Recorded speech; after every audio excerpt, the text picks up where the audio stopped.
Good morning, Assalamualaikum, what is up guys? Welcome back at channel Yusuf Sembang Kari. Alright guys, dah sampai masa kita sembang pasal Chelsea. Alright, so game Chelsea dengan Leicester ni guys, aku nak sum up macam ni je dulu sebelum kita sembang lagi mendalam. Bagi aku ni macam wake up call lah untuk Chelsea lah bagi aku. Alright, so first and foremost kita start the game. Bagi aku kita kena sembang pasal benda yang paling obvious, iaitu Conor Gallagher punya red card luar pasal game ni. Alright, dalam game ni aku rasa harapan agak tinggi untuk Chelsea untuk dominate betul-betul Leicester. Sebab Leicester sekarang so far start the league, memang kita nampak memang tak perform lah. Yang tu tak dapat nak cakap apa-apa. Aku pun tak tahu apa hal Rodgers. Aku rasa sebab banyak player nak caw, disebabkan tu dia akan kacau gila. Aku rasa dressing room tu punya morality, dressing room tu punya atmosphere, aku rasa pemain-pemain tu rasa macam, aku rasa kalau tengok dari segi team sheet je, pemain-pemain punya nama atas kertas, kebanyakan Leicester still bagi aku quality players. Tapi kenapa jadi macam hauk macam ni kan? Orang akan terfikir tau. Tapi at the end of the day, macam aku cakap tadi, atmosphere in the dressing room aku rasa main peranan yang besar. Dan aku rasa most of the team dah tak, kepala otak diorang dah tak betul-betul where it's supposed to be lah. Tapi tu pun aku rasa sebab transfer window tak tutup lagi. Once dah tutup, nanti aku rasa Leicester akan slowly get back to at least top 15 lah. Sebab tak patut dan apa yang jadi kat Leicester sekarang ni. And aku rasa kesian kepada Rodgers. But at the end of the day, kalau main management tak on point, memang tak meroket lah team kau kan. Alright, so Conor Gallagher ni guys, aku nampak banyak orang complain actually pasal Conor Gallagher ni dia macam tak matang lagi and tak ready lagi. Orang cakap pasal Premier League. Bagi aku dah ready 100%.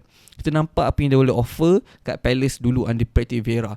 Sebabkan Vieira pemain midfield, Vieira mesti faham apa yang sebenarnya Gallagher punya kelebihan dan kekurangan. Masalah Tuchel ni aku rasa dah berapa game dah cuba bahkan dia kat double pivot, aku rasa memang tak function lah. Alright, aku rasa kalau betul nak betul-betul serius pakai Gallagher and buktikan kebolehan dia betul-betul, sebab memang tak dapat disangkali lagi dia ni nak main for the club, nak main for Chelsea. But so far setiap kali dia main double pivot memang tak perform. And aku rasa ni memberikan satu kesan ataupun satu kesedaran aku rasa kepada Tuchel, sudah sampai masa untuk benchkan Mount. Aku rasa dalam game ni memang kau boleh nak puji Mount ke apa, tapi bagi aku Mount setelah dia kena sub, baru aku rasa Chelsea macam nampak lagi meroket permainan dia. Bagi aku tak kisah pun aku nak sembang, tapi bagi aku Mount memang form dia tak on point lah sekarang. Dia quality player, tapi aku rasa dia perlukan masa balik. Kau kena hauk dia sikit daripada game time dia, bagi dia sedar.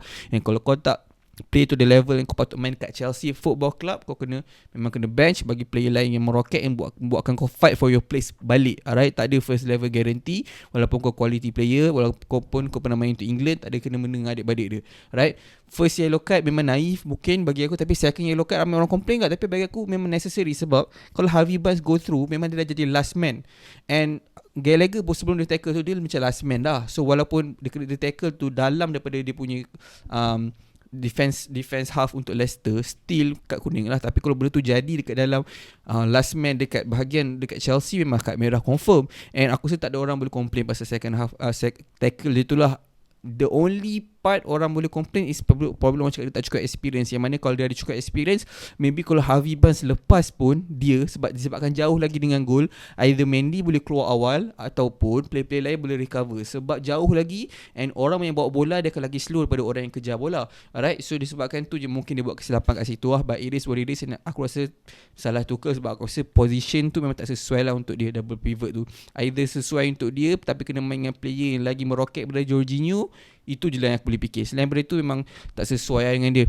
Kalau Kante yang, aku rasa memang dah miss Kante dengan Chelsea. Tapi contoh lah kalau Kante kat situ, maybe dalam in possession Kante akan drop deep, bagi Gallagher naik main dengan Mount ke Havertz kan kat atas, boleh main 1-2. Itu yang nampak kelebihan Gallagher, kita akan nampak kat situ lah. And kita nak simak pasal defense Chelsea dulu. And bagi aku Chalobah guys, Chalobah dah tahu dah Fofana nak datang, so memang dia put in a top performance. Ada orang cakap shaky sikit, tapi bagi aku alright lah tu. Untuk performance yang macam ni, bagi aku Chalobah dah buktikan yang dia still available for the first team in case ada apa-apa injury. Sebab tu aku rasa last minute confirm Tuchel dah cancel segala apa-apa probability untuk dia keluar dari club and remain at the club. And keputusan bijak lah, sebab korang ada Champions League bagai, team kena betul-betul ramai.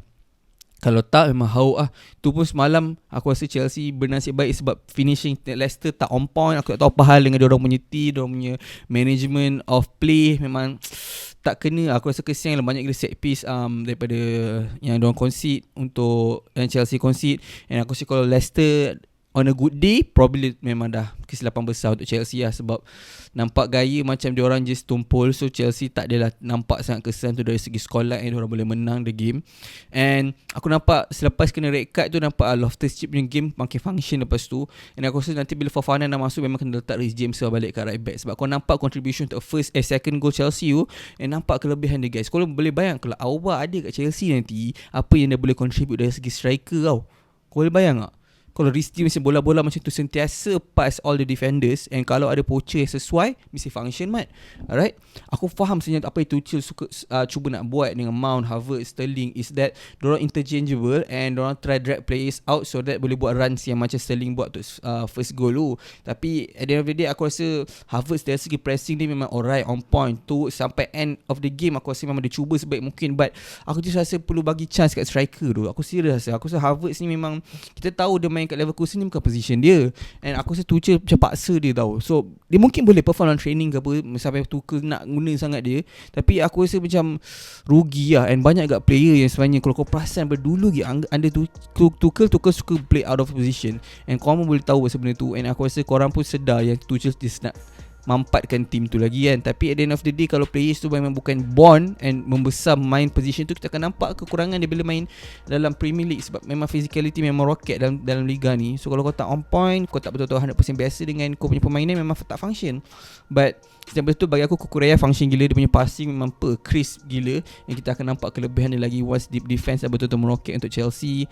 And Koulibaly pun yelah sebab kena kad merah. So nampak Thiago Silva punya leadership memang sangat-sangat diperlukan lagi lah. Kalau dia ni tak ada, aku rasa memang kecundang defense. Memang dia ni lead from the back, memang function lah. Ada orang akan complain pasal Mendy punya style of play. Mendy macam angle dia tak cukup-cukup rapat dengan gol, membuatkan bolos. Tapi aku rasa sebab shoot daripada Harvey Barnes padu sangat mat. Kalau maybe lah boleh save, tapi terlalu padu. So maybe kita bagi benefit of the doubt kat Mendy. So Mendy dah banyak kali selamatkan Chelsea, and aku tak dengar ada orang cakap nak drop dia ke bench dia ke apa. Tak, aku rasa dia still one of the best goalkeeper in the league lah. Cumanya biasa lah, kadang-kadang buat kesilapan. Macam siapa je tak pernah buat kesilapan kan. So aku rasa Mendy lah, macam aku cakap tadi, sekali lagi last, boleh rapat sikit dengan gol, but shot dia baik. Harvey Barnes pun boleh bagi kredit sebab meroket gila mat. Alright, and nak sembang next pasal attacking side ni, Sterling kita nampak dia start betul-betul flourish second half. First half aku rasa most Chelsea fans boleh agree lah, aku rasa dengan aku. Diorang macam bukan attack je lah, most of the team macam tak on point. Aku rasa lebih terkejut. Diorang macam terkejut lepas kena kad merah tu, macam nak recover with formation bagai. Tapi lepas dia dapat reorganize daripada Tuchel masa first half time, and nampak second half memang lagi meroket. Tu tak nak cakap apa lah. But Sterling kita tahu dah apa dia boleh provide. Nampak gol-gol macam ni, ni gol pertama dia kan, tak silap aku, untuk Chelsea. So aku rasa dia boleh provide banyak lagi benda-benda macam ni. But dia kena ada striker depan dia, aku rasa, yang boleh tarik player, so that bila ada player yang tarik defender lagi jauh pada dia dengan runs in behind bagai, membuatkan lagi banyak space untuk cut in and buat finishing yang meroket macam ni. So kalau ada Auba ataupun Broya, bagi Broya ada chance lah. Aku rasa memang kena bagi Broya ada chance. Walaupun aku tak rasa Tuchel akan bagi, kecuali yang League Cup ke apa, kita akan tengok lah. And kalau lah bukan game ni yang beri tamparan hebat kat Tuchel untuk drop Mount lepas ni, and bagi Mount tu sedar sikit yang first 11 ni bukan senang-senang je boleh dapat. Kau kena sentiasa on form pun. Aku tak tahu apa nak cakap kat Tuchel guys. Kalau komen kat bawah pendapat korang pasal game ni, and kau rasa kat mana Chelsea boleh baiki. Dari segi finishing kita dah tahu steady memang sentiasa function, just kena ada orang yang swap dia betul-betul, and kena ada striker yang boleh tarik defense macam aku cakap tadi. Kalau tak, ada hari Leicester pula memang on form dari segi attacking quality, diorang meroket, tak terlepas lah.